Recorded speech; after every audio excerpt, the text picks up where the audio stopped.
रहेगा कि कैसे इंडिकेटर की तरह काम करते हैं। इसको ऐसे पकड़िए, थोड़ा से ऐसे पकड़िए, थोड़ा सा पकड़िए ताकि हमारे जितने फ्रेंड है, थोड़ा ऊपर पकड़ो इसका, हाँ ठीक है, ठीक है इसको, हाँ ठीक है पकड़े रहो, कोई दिक्कत नहीं। तो डियर स्टूडेंट, इस तरह से केमिस्ट्री के एक्सपेरिमेंट आप बिल्कुल हमारे चैनल से देख रहे होंगे, समझ रहे होंगे कि कैसे हमारे पास मेथिल आयरन काम करते हैं। आई होप आप सबको भी समझ में आया कि नहीं आया।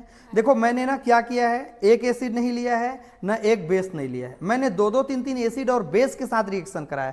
ये जो रेड रेड दिखाई दे रहा है, ये वाला ऊपर करो, हाथ नीचा ऊपर करो, आप आरती ऊपर करो, ये देखो ये जो रेड कलर दिखाई दे रहा है ये एसिड के फॉर्म में है, राइट। ये वाला भी एसिड है, ये वाला भी एसिड, लेकिन ये वाला हमारा दोनों क्या है, बेस है। जहां जहां बेस होगा वहां वहां पर जो उनका रिएक्शन होगा वो हमारे पास येलो कलर दिखाई देगा, और जहां पर एसिड होगा वहां पर ये कौन सा कलर दिखाई देगा, रेड कलर। आई होप सबको ये वीडियो समझ में आया होगा कि कैसे एक्सपेरिमेंट हम लोग करेंगे। स्टूडेंट आज के वीडियो में बहुत ही खास टॉपिक के ऊपर हम लोग बात करेंगे। इलेक्ट्रोकेमिस्ट्री का हमारा पार्ट चल रहा है जो आप सभी के लिए बहुत ज़्यादा इंपॉर्टेंट है। अभी तक मैंने इसके लिए और 5 लेक्चर अपलोड कर दिया है, आई होप आपने उनको देखा होगा। अगर नहीं देखा है दोस्तों, उनको जाके सीक्वेंस से देखना तो आपको पूरा चीज़ समझ में आएगा, क्योंकि लेक्चर वाइज आप देखते जाएंगे तो बहुत अच्छा आपको समझ में आएगा। और कोई भी टॉपिक में आप कहीं से भी अगर आ जाएंगे तो आपको समझ में नहीं आएगा, तो बहुत ध्यान से समझना, आपको बहुत कुछ समझ में आएगा।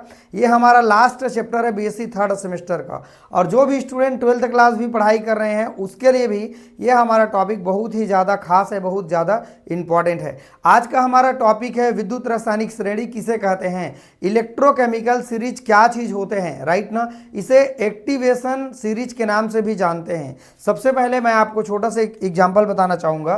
देखो हमारे पास होता क्या है, ये होता है हमारे पास जिंक का मेटल होता है, ये सॉलिड होता है, और यहाँ पर रखा हुआ है हमारे पास कॉपर का सल्फेट, ठीक है। जब इसको हम लोग रिएक्शन कराते हैं स्टूडेंट, अर्थात किसी भी मेटल को जब सॉल्ट से, कोई भी सॉल्ट से जब रिएक्शन कराते हैं तो होता क्या है, ये जिंक है ना, ये कॉपर को रिप्लेस कर देता है और उसके जगह में बना लेता है जिंक सल्फेट बना लेता है, और बाहर निकाल देता है कॉपर को। किसको, कॉपर को।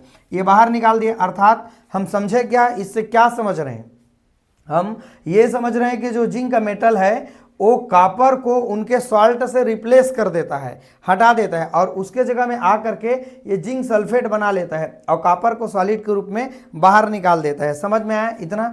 अब देखो अगर मैं लेता हूँ यहाँ पर कॉपर लेता हूँ, ठीक है, सॉलिड में, और यहाँ पर मैंने सॉल्ट में लिया हुआ है जिंक सल्फेट के सॉल्ट को मैंने लिया हुआ है, और मैं अगर रिएक्शन कराने का बात कर रहा हूँ तो क्या मेरा ये जो कॉपर है, क्या ये जिंक को हटा के क्या ये कॉपर सल्फेट बनाएगा, तो ये नहीं बनाता है। ये बना लेता है लेकिन ये नहीं बनाता है।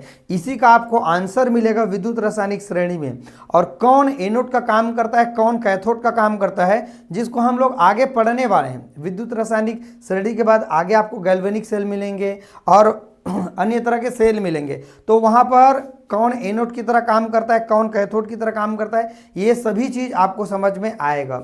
चलो आप पूरा डिटेल तक देखना, आपको पूरा चीज मैं आपको समझा के दूंगा। देखो विभिन्न इलेक्ट्रोडों के मानक अपचयन विभव, ये हमारा जो लिखा हुआ है टेबल, ये देखो ये पूरे लाइन है और इसी के नीचे में ये वाला है। मैंने यहाँ पर 2 अलग अलग भाग में लिख दिए हैं। देखो यहाँ पर जब ये निकिल कंप्लीट हो रहा है लास्ट तक, ओके, तो उसी के नीचे हमारा ये है ना। आप ऐसा मत सोचिएगा कि 2 अलग अलग टेबल है, दरअसल ये एक ही टेबल है।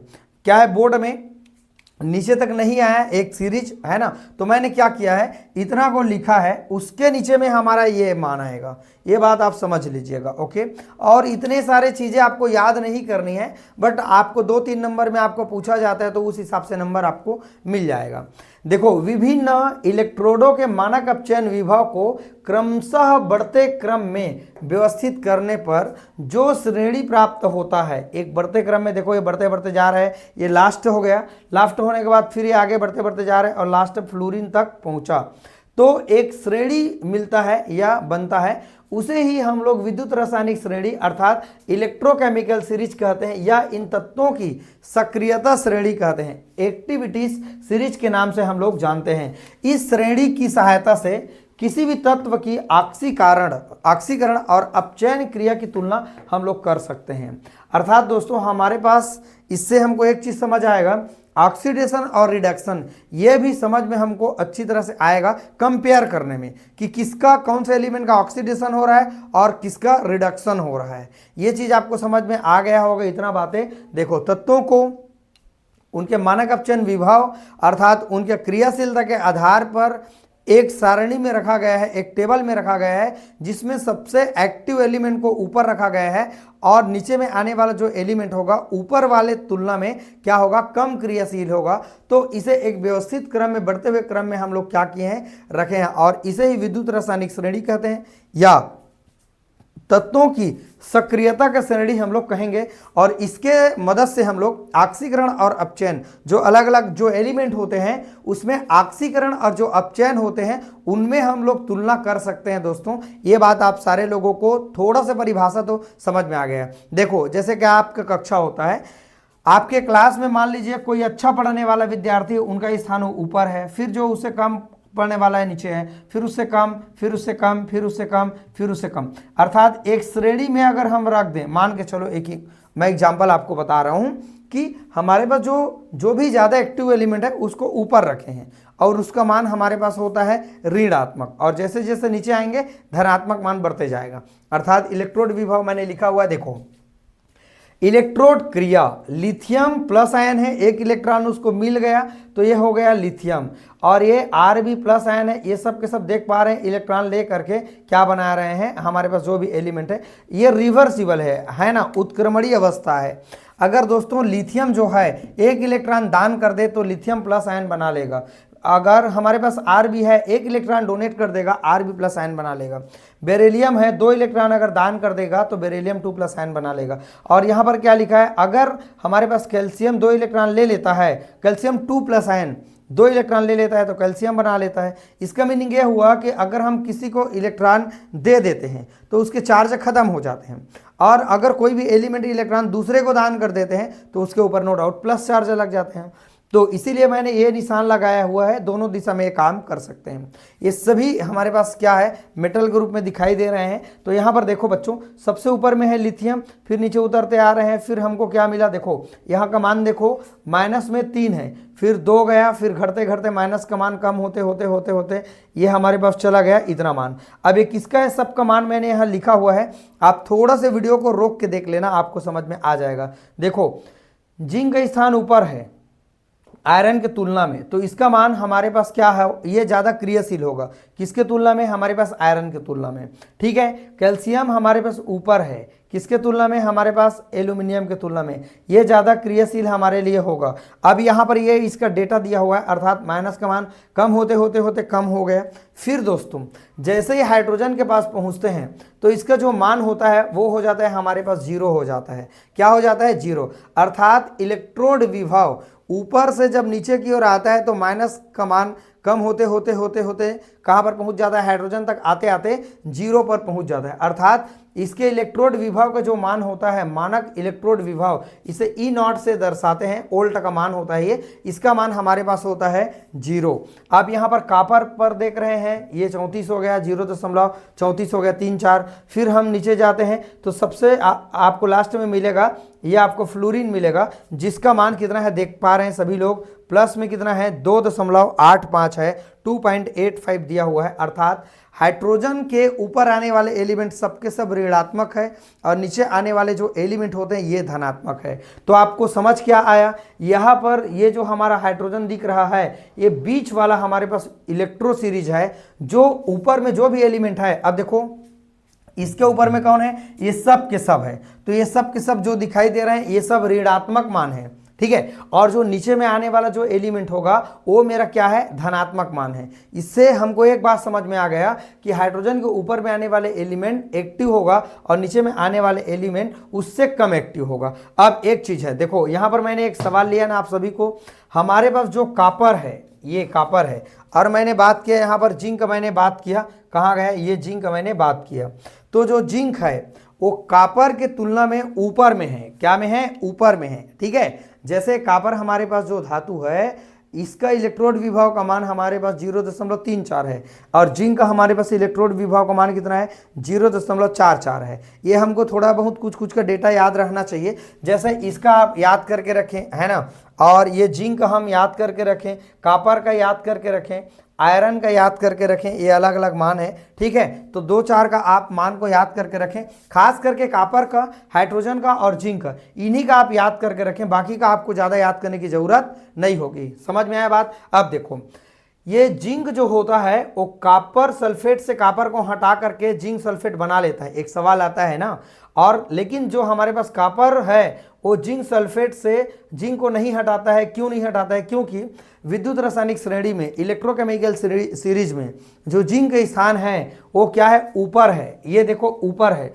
तो हमारे पास जो नीचे में आने वाला एलिमेंट है उससे, उसका जो सॉल्ट है उससे उस मेटल को हटा करके वो आ सकता है, लेकिन जो नीचे में आने वाले एलिमेंट है, ऊपर में जो आने वाले एलिमेंट से बना हुआ जो सॉल्ट है उससे उस मेटल को हम लोग रिप्लेस नहीं कर सकते। अर्थात विद्युत रासायनिक श्रेणी में जिंक के स्थान ऊपर है, अधिक क्रियाशील है, इलेक्ट्रोड विभव का मान माइनस की ओर है, अर्थात वह कॉपर सल्फेट से कॉपर को रिप्लेस कर सकता है, लेकिन जिंक सल्फेट से जिंक को रिप्लेस करके कॉपर नहीं आ सकता, क्योंकि अधिक क्रियाशील हमारे पास जो है वो जिंक है, कम क्रियाशील हमारे पास जो है वो है हमारे पास कॉपर है। तो इसीलिए कॉपर सल्फेट में से कॉपर को हटा के जिंक आ जाता है, लेकिन जिंक सल्फेट में से जिंक को हटा के कॉपर नहीं आ पाता है। यही इसका रीजन है दोस्तों, कि हमारे पास जो भी हमारे पास सॉल्ट रहेगा, है ना, जो भी हमारे पास सॉल्ट रहेगा, तो अगर ऊपर में कोई एलिमेंट आता है, जैसे मेरे पास है यहाँ पर कॉपर सल्फेट है, जैसे कि आपने यहां पर ही देखा, ठीक है। अब मान लीजिए कैल्शियम सल्फेट है मेरे पास, मान लो कैल्शियम क्या है मेरे पास? सल्फेट है। अगर मैं बोलूंगा क्या ये जिंक हटा पाएगा? जिंक हटा पाएगा? नहीं हटा पाएगा। क्यों नहीं हटा पाएगा? क्योंकि ये हमारे पास जो कैल्शियम है ना, ये कैल्शियम अधिक क्रियाशील होगा ये जिंक की तुलना में। तो यही बात है कि हमारे पास ऊपर में जो आने वाला एलिमेंट होगा वो नीचे में आने वाले एलिमेंट को हटा सकता है, लेकिन नीचे में आने वाला जो एलिमेंट होगा ऊपर में आने वाले एलिमेंट को नहीं हटा पाएगा। ओके, तो इतना बातें सारे लोगों को कंप्लीट हो गया होगा। अब चलो इसका विशेषता देखते हैं। जैसे कि मैंने यहाँ पर आप सभी लोग को टेबल में बताया कि हमारे पास ये सारा चीज देखो, माइनस का मान जैसे जैसे नीचे की ओर जा रहे हैं कम होते जा रहे हैं। देखो 3 दशमलव से घटते घटते ऋणात्मक मान कम हो रहा है, और फिर ये धनात्मक मान की ओर क्या हो रहा है? बढ़ रहा है, ठीक है। अब फ्लोरीन तक आते आते ये क्या हो जाता है? प्लस में हो जाता है। चलो आप एक बार स्क्रीनशॉट ले लो। तो फ्रेंड, इतना बात आप सभी लोग समझ गए। विद्युत रासायनिक श्रेणी में मैंने बहुत अच्छे से आपको समझाने की कोशिश किया। अब मैं इसके कुछ और विशेषता और इसके अनुप्रयोग को बताऊंगा, एप्लीकेशन को बताऊंगा, जो आप सबके लिए बहुत ज़्यादा इंपॉर्टेंट है। चलिए फ्रेंड, अब इसके बाद हम लोग समझते हैं कि इनका विशेषता क्या क्या है। जैसे कि आपने देखा, विद्युत रासायनिक श्रेणी में जो धातु जितना अधिक ऊपर होगा, अर्थात ऊपर स्थित है, जैसे लिथियम अधिक उच्च स्थिति में होगा, उतनी ही उसकी अधिक क्या होगी? ऑक्सीकृत होने की प्रवृत्ति होगी। आप सब लोग जानते हैं ऑक्सीकरण, ऑक्सीडाइजेशन किसको कहते हैं? इलेक्ट्रॉन देना लेना सबने पढ़ा है। अगर नहीं देखा है दोस्तों तो मेरा थर्मोडायनेमिक्स का जो चैप्टर है ना, ऑक्सीडेशन रिडक्शन का पार्ट आप जाके देखना, आपको समझ में आ जाएगा। तो यहाँ एक चीज कह रहा है कि विद्युत रासायनिक श्रेणी में जो भी तत्व है उनका स्थान अगर ऊपर है तो वो हमारा क्या होगा? अधिक ऑक्सीकृत होने की प्रवृत्ति रखेगा, अर्थात प्रबल अपचायक के रूप में हमारे पास काम करते हैं। तो जो भी ऊपर होगा वो प्रबल क्या होगा? हमारे पास अपचायक की तरह काम करेगा। समझ में आया मेरी बात?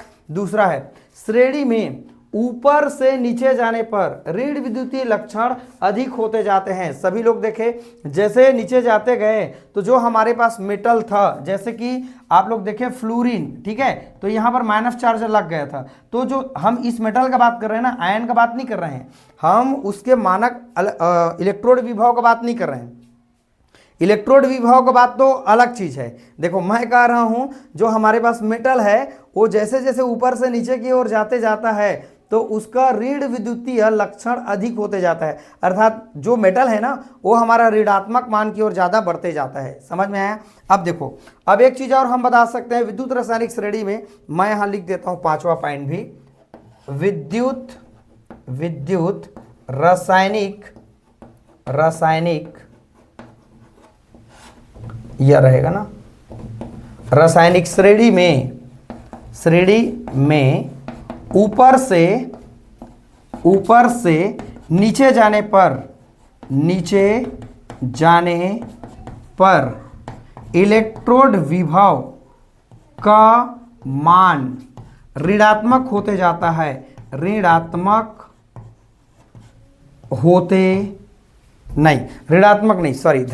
ना इलेक्ट्रोड विभव का मान धनात्मक होते जाता है, इलेक्ट्रोड विभव का मान धनात्मक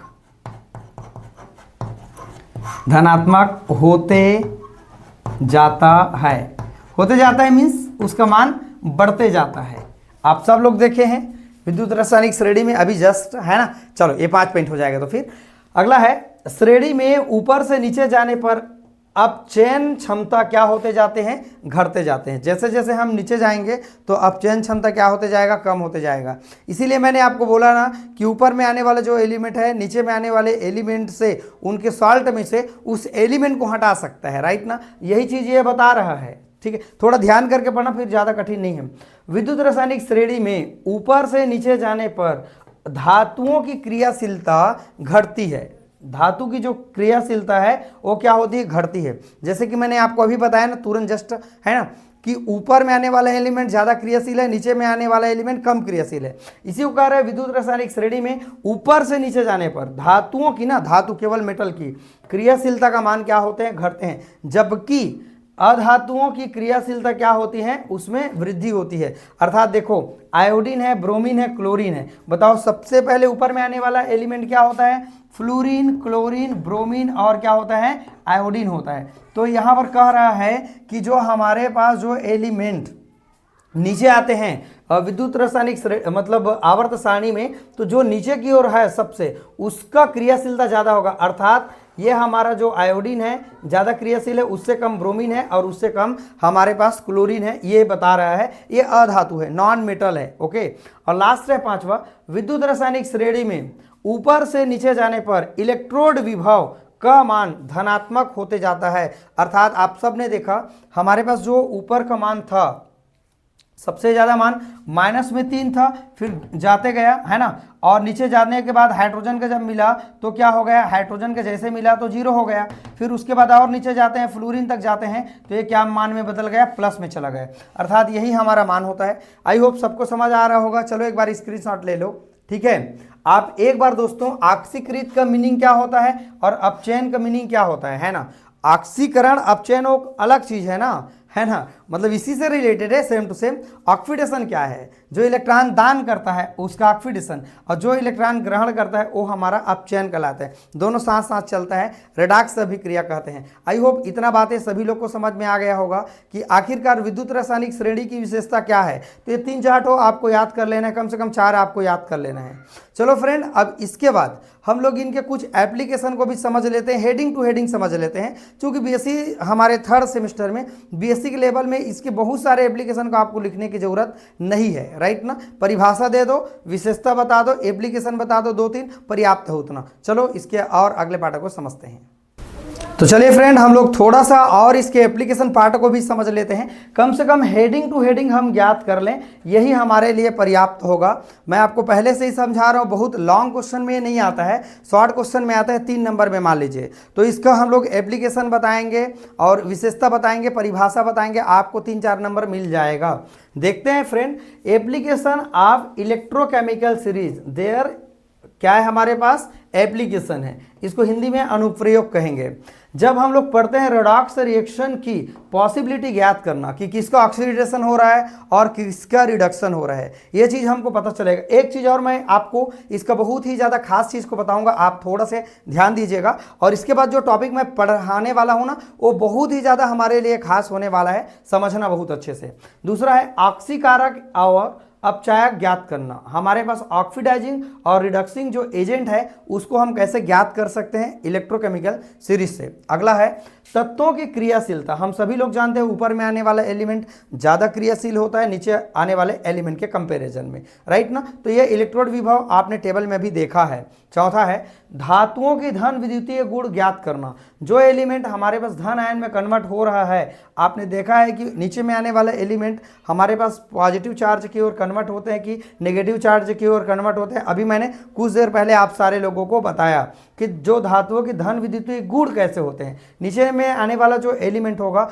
उनका धन विद्युतीय गुण हमारे पास कम होता है, ऊपर में आने वाला उसका ज़्यादा होता है। धातुओं का निष्कर्षण, अगर धातु को हमको निकालना होगा हमारे पास जो पृथ्वी है या कहीं से भी, तो उनको निष्कर्ष मतलब निष्कर्षण करने के लिए, आइसोलेट करने के लिए हम इनका इस्तेमाल कर सकते हैं।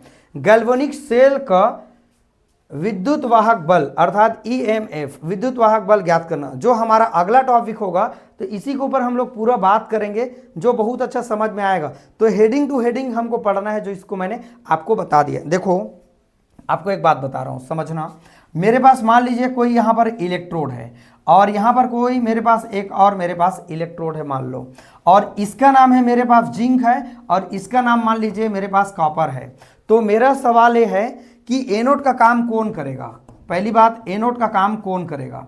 एनोड का काम वो करेगा जो इलेक्ट्रॉन को डोनेट कर देता है, अर्थात हमारे पास जो इलेक्ट्रॉन दान करने की क्षमता रखता है वो हमारा एनोड का काम करेगा। अर्थात हम इसको माइनस के रूप में दर्शाएंगे। मान लो ये दोनों प्लेट को हमने जोड़ दिया है तो ये हमारा प्लस के रूप में काम करेगा और ये मेरा एनोड होगा और ये मेरा क्या होगा, कैथोड होगा। तो कैथोड का काम कौन करता है, एनोड का काम कौन करता है? विद्युत रासायनिक श्रेणी में जो भी एलिमेंट, सबसे इंपॉर्टेंट है, आप ध्यान से सुनना, एकदम इंपॉर्टेंट है। इसी को अगर आप समझ गए तो ये चैप्टर आप अच्छे से कवर कर लेंगे। देखो विद्युत रासायनिक श्रेणी में जिनका स्थान ऊपर है वो एनोड का काम करता है और जिनका स्थान नीचे है वो कैथोड का काम करेगा। अर्थात जो एलिमेंट, जो धातु ऊपर है उनका होता है ऑक्सीडेशन। ऑक्सीडेशन मींस एनोड का काम करेगा, जो इलेक्ट्रॉन दान करेगा वो हमारे पास माइनस। एनोड मतलब यहाँ माइनस है ना विद्युत रासायनिक श्रेणी में, कैथोड का मतलब प्लस है, और जो इलेक्ट्रॉन ग्रहण करेगा वो हमारे पास कैथोड की तरह काम करेगा। यही सबसे इंपॉर्टेंट है हमारे पास में। अगर दोस्तों हम बात करें कोई भी एलिमेंट आए, आप सीरीज को थोड़ा सा देख लीजिएगा। जैसे कि यहाँ पर मैं आपको थोड़ा सा बता रहा हूँ, कॉपर के स्थान नीचे है और हाइड्रोजन के स्थान ऊपर है। जैसे यहाँ पर मेरे पास हाइड्रोजन है, हाइड्रोजन का हम लोग कोई एक मानक हाइड्रोजन इलेक्ट्रोड है ना जिसको लेंगे, और यहाँ पर एक और है हमारे पास कॉपर है, ये कॉपर है, ठीक है। मानक हाइड्रोजन इलेक्ट्रोड जिसको आपने प्लेटिनियम के प्लेट ये सब आपने देखा है। इस तरह से यहाँ पर एक नली होते हैं, इस तरीके से आप सब लोग जानते हैं, और ये ऐसा होता है, मान लो, ठीक, सपोज कर लो ये ऐसा होता है। आपने मानक हाइड्रोजन इलेक्ट्रोड पढ़ा होगा। अब यहाँ पर ये एनोड का काम करेगा, कैथोड का काम करेगा, कौन करेगा, ये चीज़ समझना है। तो दोस्तों जो हमारा विद्युत रासायनिक श्रेणी में जो भी एलिमेंट ऊपर आएगा उनका होगा हमारे पास एनोड का काम करेगा वो, उनका ऑक्सीडेशन, और जो नीचे आएगा उनका होगा अपचयन। ये आपको बातें समझ में आ रही होगी। जो भी ये विद्युत रासायनिक श्रेणी में जो ऊपर है वो एनोड का काम करेगा, जो नीचे आएगा, मान लीजिए यहाँ पर जिंक है, सपोज करो यहाँ पर जिंक है और मेरे पास कोई नीचे में कॉपर है, तो यहाँ एनोड का काम कौन करेगा, मान लो ना एक जिंक करेगा, और कैथोड का काम कौन करेगा, कॉपर करेगा। अगर कॉपर के नीचे में कोई भी एलिमेंट, मान लो कोई भी आता है, फ्लोरीन, कोई भी चीज़, एनीबडी, तो ये एनोड का काम करेगा और ये कैथोड का काम करेगा। अर्थात ये बदलते रहते हैं, फिक्स नहीं होती है। हम किसके साथ उनको जोड़ रहे हैं ये मैटर करता है। जो ऊपर में आएगा एनोड का काम, जो नीचे आएगा कैथोड का काम। आई होप सभी बच्चों को मैंने समझाया, क्लियर किया कि एनोड का काम कौन करता है, कैथोड का काम कौन करता है। ये हमारा विद्युत रासायनिक श्रेणी ही समझाता है। मैं चाहता हूं दोस्तों वीडियो 10 मिनट 15 मिनट में बन जाए, लेकिन वीडियो थोड़ा लंबा ही हो जाता है क्योंकि मैं ज़्यादा आपको समझाने में बिजी हो जाता हूं, राइट ना। समझना भी चाहिए, 2-4 मिनट वीडियो बढ़ जाता है, परेशान मत होया करो। ओके, चलो आज की वीडियो में हम लोग बहुत कुछ समझे, सीखे। अगर वीडियो अच्छा लगे फ्रेंड तो लाइक कमेंट आप जरूर कर देंगे। चैनल में नए आए होंगे चैनल को जाके सब्सक्राइब कर लेना, और फ्यूचर में जब भी मैं वीडियो अपलोड करूंगा आप सभी को नोटिफिकेशन में मिल जाएगा।